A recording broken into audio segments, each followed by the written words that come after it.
Yo, what's up guys? We're back with another deck profile. This is a 5th place finish at the Salem, Oregon Regional. I ended up playing Cyberse Spright. I'm going to do a little backstory on how I ended up on the deck, because it's not a very common build of Spright, but I played at the Salem Regional a little over a month ago, and I played Voiceless Voice, which is super ironic because we got the Saphira playmat, which is the new playmats being given out. But I did terrible. Worst regional performance I've probably had in like 2 years, and I was really upset with myself. I put the deck down and kind of went back to the drawing board, and I decided that I'm gonna go ahead and play something that I'm gonna have fun with, I guess you could say, but that still has some potential, like as a rogue deck. I basically came down to 3 decks. It was either gonna be Chimera, Sharks, or Sprites, and I opted for Sprites because of the release of EMP Meowmine. The last time I played this deck, Meowmine was not out yet, and Meowmine insulates you. It's another layer of insulation from Nibiru, because I was having trouble with getting nibbed in my Cyberse like combo if I didn't open like a blue or a jet. Also, starter was at 2 at that point.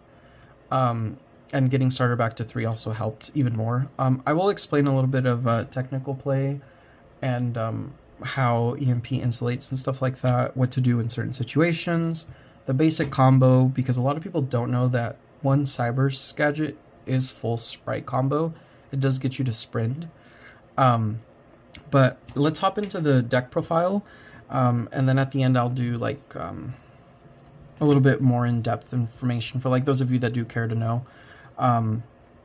But it's gonna be 3 blue, 3 jet, 2 red, 2 carrot. Pretty straightforward. I think you have to play 2 of these, 2 of each of these right now because of runic stun. If they banish like a 1-of, then it really does hurt for the grind game, especially a carrot, because you need spell and trap negates in that matchup.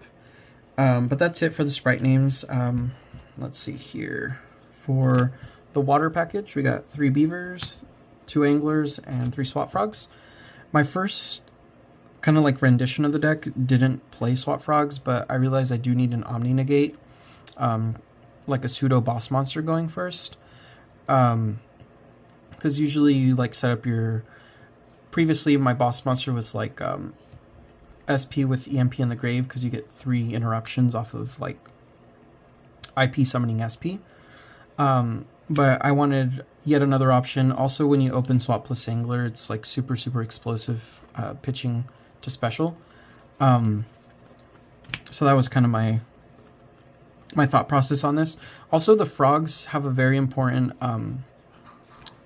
not necessarily like an interaction, but it makes playing playing the Nibiru in the main deck. It makes it a lot... What's the word I'm looking for? Like, you have follow-up if you have to nib your own board, because Toad can add back the beaver if you're forced to nib yourself. Like, you go first, you know, and your opponent just somehow plays through all your interruptions and interactions. So yeah, that was another reason. If I did not play the frog package, I probably don't think I would have played nib. I probably would have played like a Fenrir's instead or something. Anyways, onto the Cyber stuff. We have 3 Cyberse gadgets, and we have 2 EMP Meowmines. EMP Meowmine being the card that I mentioned, I'll explain why it's pretty good and the applications it provides to the deck. Cyberse gadget, a lot of people don't even know what this is or what it does. It's when it's normal summon, target a level 2 or lower monster in graveyard, special summon and defense, but its effects are negated. Going first, there's a lot of lines where, like, if you open Swap+Angler, Swap plus Beaver, and then the swap will dump another swap, and then you normal this.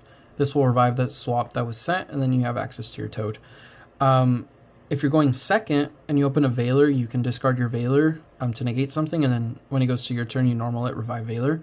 So there's like a lot of like random little situations like that where that does come up. But the most important part of this effect is that when it leaves the field and it goes to the grave, you get a level 2 Cyberse gadget token, and that is full combo, which we will go over. Let's see here in a second. But then you play 3 starters, And Smashers, I opted for Smashers just because you can play it going first or second.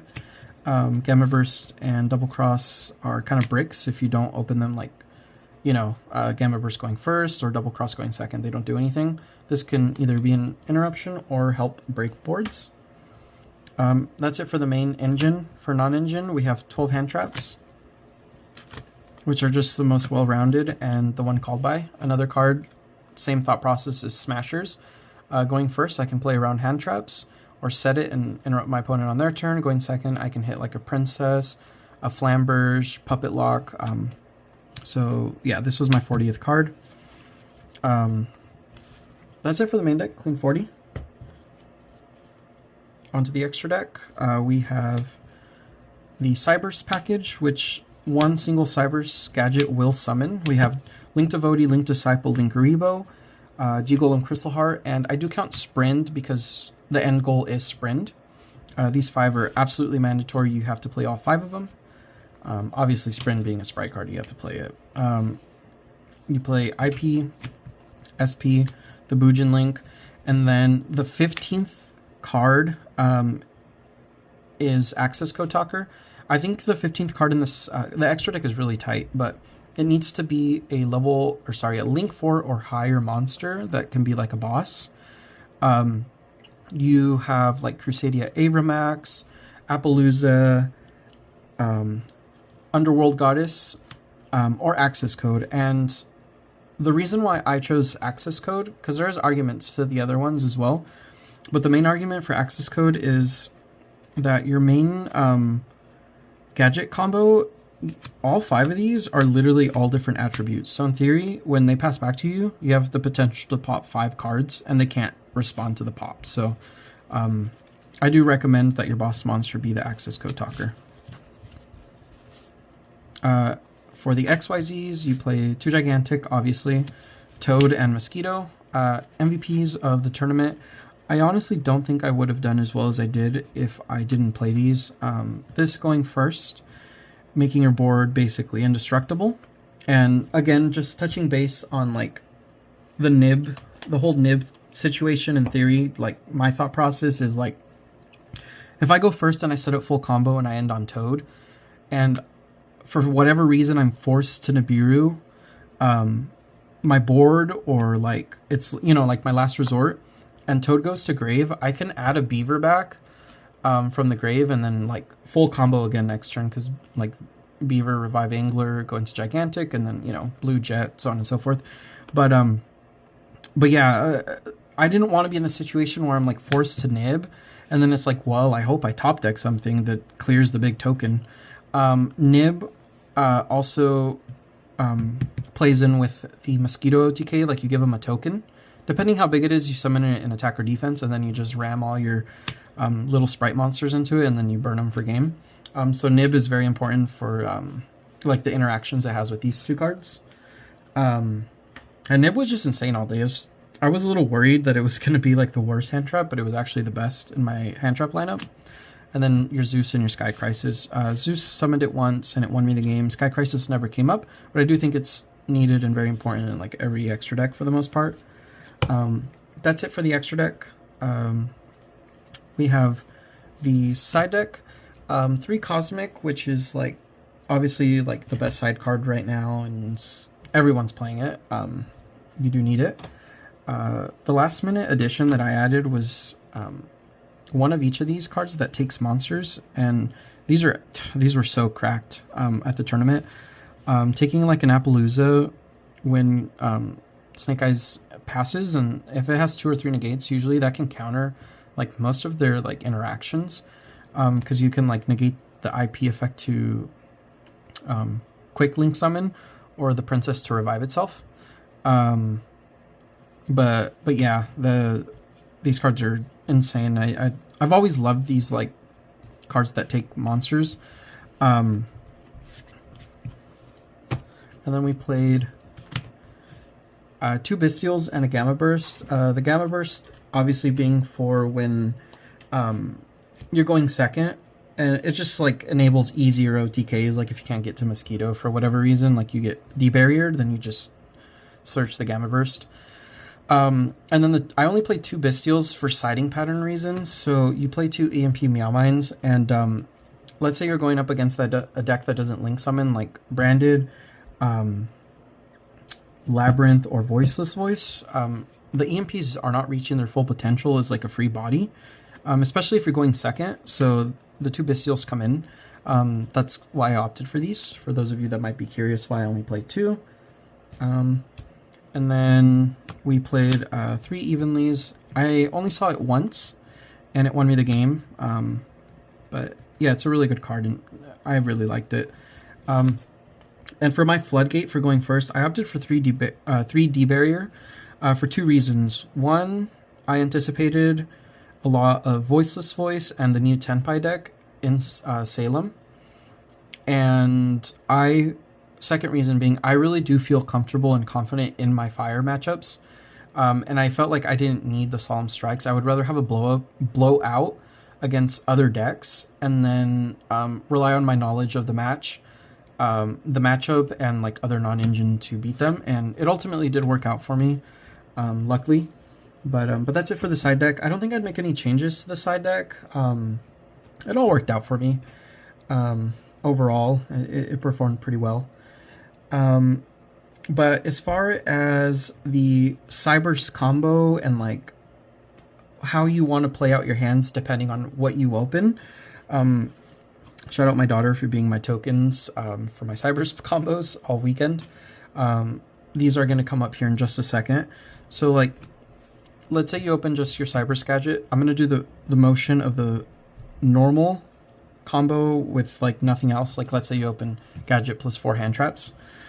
Your normal gadget, link it off, and go Disciple. Gadget effect, you're going to go ahead and get a token. This is a level 2. Obviously, you can commit your sprites if you open them at this point. And then you link this off.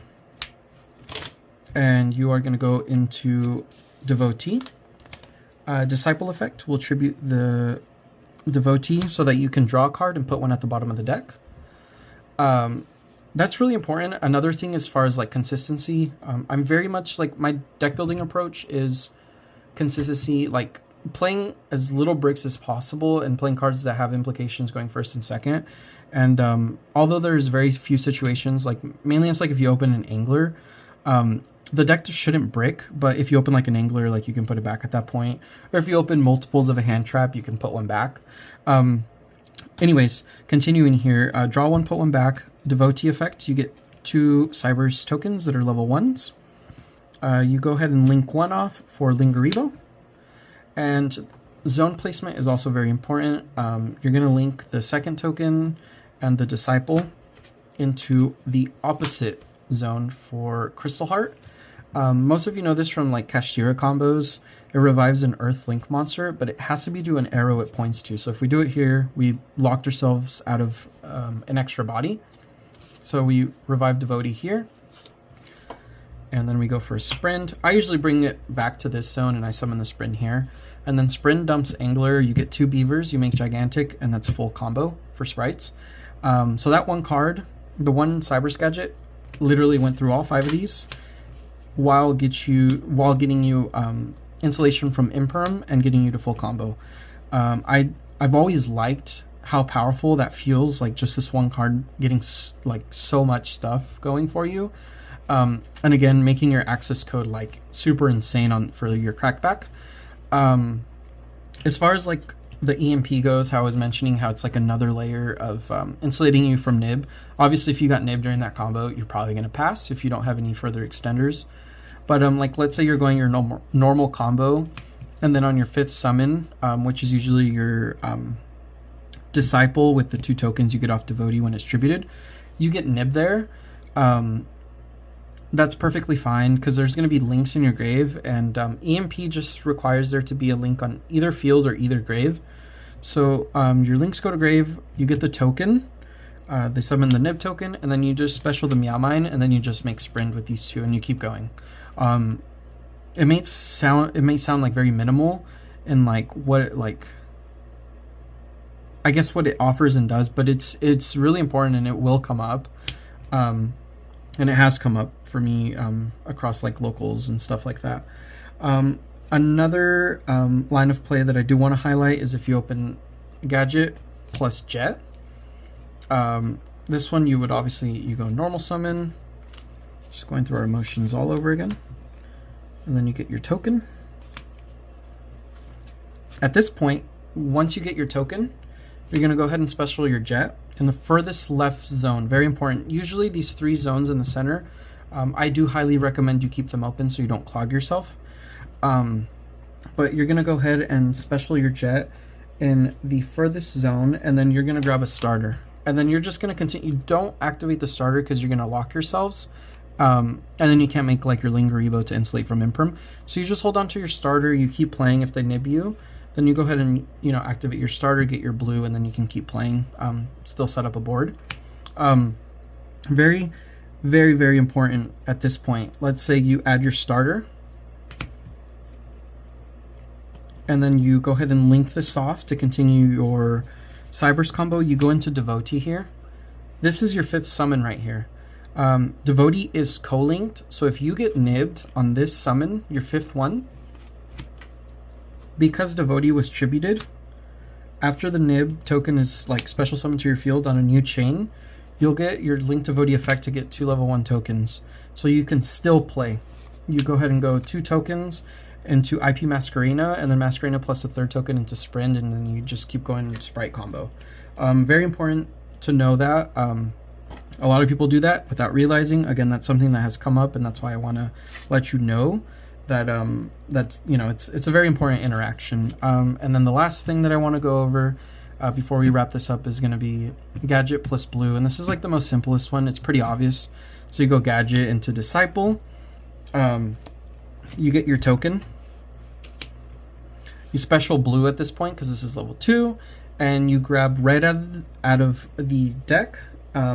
Red is going to be your monster effect negate, so that if they do have the nib, you're insulated from it. I am sorry, I am having trouble finding it real quick.